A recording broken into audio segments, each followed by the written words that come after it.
my channel. In today's video, I'm going to be sharing our playroom update. This is the first room in our new house that we have totally redone. So I'm going to share some before and afters and talk to you guys about how we designed this playroom, why we designed it the way we did, and give you some tips and tricks if you guys are doing some toy organization and storage in your home. So welcome if you're new here. My name is Marian and I make videos about being a mom and a Jewish mom and conscious parenting. So if you like this one, don't forget to give it a big thumbs up and hit that red subscribe button down below so you don't miss any more of my videos. And if you'd like to see more of my day-to-day life as a Jewish mom, then don't forget to follow me on Instagram.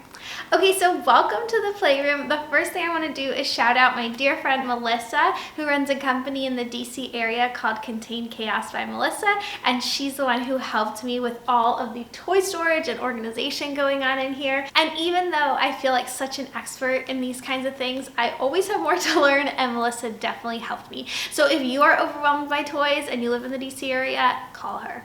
Okay, so let's get started. This is the playroom. I'll give you guys the grand tour and I'll also show you before and afters, but let me just tell you what we were going for in here, which is a Montessori style minimalist approach. And what you're seeing here in the playroom is the majority of our toys. This is almost all of them. We just have a few gross motor style toys, or ones that you can like climb on, jump, slide down, that kind of thing, in our basement. And other than that, we just have Legos, which I keep separately, but this is it. These are our toys, and I love talking about that and how much we have and what we have, because everything in this space is designed for the kids to be able to access it, play with it, see it, enjoy it, and put it back. I have no like control or rules about the playroom. They can do whatever they want in here, and I really try to encourage them to play independently. That's a huge focus for me, is them learning and loving their toys on their own and creating their own work, imaginary worlds, all of that stuff within this space.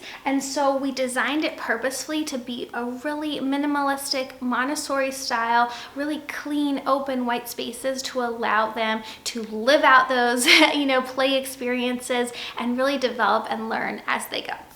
So obviously this is a topic I'm obsessed about, and I love to share more about this, and I will as I go, but let me jump in with the tour. So this is what our playroom looked like originally. When we purchased the house, it was being used as a dining room, so it's a little bit fancy with the chandelier, which by the way we haven't replaced yet, but it had wallpaper on it. It had below the chair rail this like yellowy kind of wallpaper and beigey toned walls, so just not our favorite. And then one side of the wall had sconces and mirrors, which again were just not to our taste and more just fitting for a fancy dining room. So what we're going to be using as the dining room is the formal sitting area that sort of connects to it, but we really want to use the room that we're using as the playroom for the playroom because it is directly attached to the kitchen. So I thought it'd be really great while I'm cooking and cleaning to be able to see the kids playing, and so far it's worked out that way. Here is what the playroom looks like now. I'm so happy with it. We painted the walls a really light gray color, and below the chair rail we did board and batten and white paint, so just brightened it up, made it more modern. We also added some more modern curtains and put up this little play sign, which I got on Amazon, and then I'll talk you guys through all like the storage and organization in the room. Okay, so I'm going to start over here. Right through there is our kitchen, which I mentioned is really great because then I can see the boys while I'm cooking, cleaning, and doing that kind of stuff. So that's why we chose to use this room as the playroom, when initially when we purchased the house it was the dining room. But let me take you to this corner first and I'll show you guys what we got going on. Okay, so this is a ride-on toy car. It lives kind of here, there, and everywhere. I do let the boys like run around in the house with it. We have a second one as well, and they kind of just, play with it whenever they want to. I'm fine with it. It doesn't scratch the floors or anything. They love it. We live in the cold climate in the DC area, so I'm happy for them to like run around inside, in the colder months, so that's totally fine. Then over here is one of the coolest things that Melissa did for me. Let me bring you guys a little bit closer. This right here is a magnet board. It was just like $15, I would say, from Amazon, and it works with, of course, all our magnet toys. So I just have the magnet tiles here so you guys can see. but it's so fun, and it makes it like a vertical kind of 3D space for them, and it's so imaginative. The boys play really well together with this, and it just takes their toys, you know, they've played with 1,000 times, and makes something new of it. So I love it. It also, of course, blends in, you don't see it. So one of my favorite things that Melissa taught me was about that.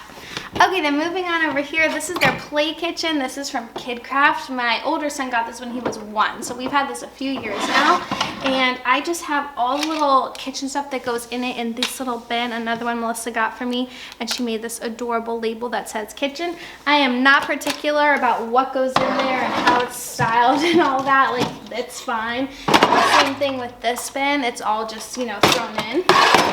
And that's on purpose, because if it was like too crazy and there was a specific spot for every little thing, the kids would never be able to keep up with it. But one tip I do have is that I do go through these toys every so often, because they're like the little kitchen stuff. They can just get a little, you know, old or not used very much.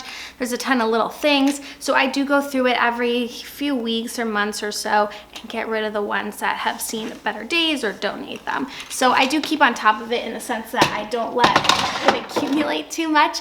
But in terms of how it's stored, just in those easy little bins, which I love. Okay, so this section of the playroom is more geared towards my older son, who's about 4 years old. It's more the toys that he's into versus the other section, which is more my younger son, but they definitely cross over and play with everything. Oh, I should say, speaking of my older son, if you follow me on Instagram, you'll know that he's obsessed with the Disney movie Cars, and he collects them, and they're basically his #1 favorite thing to play with, but they live up in his room. So if you're wondering where are all those hundreds of cars I'm always showing, it, they live in his bedroom. Okay, so here is the section. I'll bring you guys over, kind of show you what's what, but the other thing I just want to mention quickly is we did get a new TV for this room. This is the Samsung Frame TV, so it looks like a work of art when it's turned off. So I actually bought this picture on Etsy. I think you can, like, you know, you can buy from their store, or you can just buy any store, buy any picture. You can put up a picture of your family, whatever you want, but I thought it was cool because it was cars, which we're obsessed with in this house. So yeah, so we'll be swapping that out. But I like the frame TV because when it's off, it doesn't look like a TV, which is kind of nice, you know, for the playroom. Okay, come on over. Okay, then on this side of the playroom, this is the main sort of big collect system from Ikea, and we have a mixture of these clear plastic bins. These are from the Container Store, and Melissa made me these adorable labels to go on them so the kids can, again, see everything inside, know where it goes. There's only about 1 or 2 bins per square, which is really nice, so that things don't get too out of hand and the bins aren't like overflowing. So I find it just very easy visually to see what's going on, put things away, that sort of thing. And then below that we have these pull-out bins. These are from Target, and again with the label, this one says puzzles, and our puzzles are in there. So just for things that wouldn't work as well in a clear bin, and also to just not have everything on display. Sometimes I think that can be a little overwhelming for kids. So I like that it's kind of a mixture between the closed bins that still have the labels that they can see versus the clear plastic ones. And these 2 center ones are actually empty, and that's on purpose because Hanukkah's coming up and I know we're about to get more toys. I know because I bought them. So I wanted to make sure to design space in the playroom for new toys to come in. And of course I do toy rotation, so if it's time for toys to go, they can go. And I just like to move things around. So the boxes that you see here, the bins that you see here right now, might be in a slightly different spot next week, and that's great. It just kind of changes it up. I always say, like, if you think your kid doesn't like a certain toy, try it again in a month or a few months. You'd be surprised how much they change and how seeing something in a new light for them can totally change their perspective on it. Okay, then over here is our little reading nook TV section. So we've got this little tent. This is from Pottery Barn Kids, I believe. I think, unless it was CB Crate and Barrel Kids. I'll check and put the link. But it's got these soft little cushions I got from Amazon. My husband, by the way, thinks these are the ugliest thing he's ever seen. But I love them. And the soft little cushion underneath that comes with it. And then I've got their bookshelves up there I'll show them so you can see them. But I did that on purpose because their rooms are the primary area where books live. That's what I really want for their bedroom space, is, you know, to be a calm reading environment. My kids love to read. So those are more for kind of me to take down and read with them when I want to, because the focus of this room is really play. Sometimes they get so absorbed in the books that they don't play, so I just have a really limited area down there, but they can go and like snuggle in and go with the stuffed animals and stuff. It's really cute. And then this is another big empty bin.